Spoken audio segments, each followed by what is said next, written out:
প্রিয় স্বর্গীয় পিতা, আপনাকে ধন্যবাদ জানিয়ে আমি এই প্রার্থনা শুরু করছি। আপনি আমাদের জীবনের প্রতিটি মুহূর্তে উপস্থিত আছেন এবং আমাদের সুরক্ষা দিচ্ছেন। আপনার অশেষ করুণা এবং দয়ার জন্য আমরা কৃতজ্ঞ। প্রিয় পিতা, আজ আমি বিশেষভাবে সকল কৃষকদের জন্য প্রার্থনা করছি। এই বর্ষা মৌসুমে তাদের চাষবাস সঠিকভাবে সম্পূর্ণ হোক, তাদের পরিশ্রম এবং কঠোর পরিশ্রমের ফসল ভালো ফলুক। প্রভু, তাদের জমি উর্বর করে দিন এবং তাদের ফসলের ক্ষতি থেকে রক্ষা করুন। বৃষ্টির জল সঠিক সময় এবং সঠিক পরিমাণে পড়ুক, যাতে তাদের ফসল বৃদ্ধি পায় এবং ফসল হয়। তাদেরকে শক্তি এবং সাহস দিন, যাতে তারা তাদের কাজে সম্পূর্ণ করতে পারেন এবং তাদের পরিবারের জন্য ভালো জীবন নিশ্চিন্ত করতে পারেন।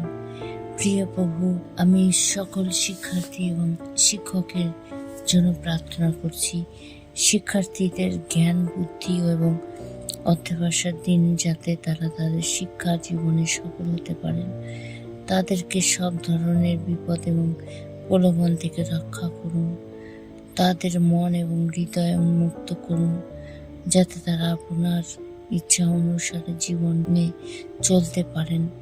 প্রভু, শিক্ষকদের জ্ঞানে সহানুভূতি এবং ধৈর্য প্রদান করুন। তাদের প্রচেষ্টা এবং নির্দেশনার মাধ্যমে শিক্ষার্থীর জীবনে সঠিক পথ খুঁজে পায়।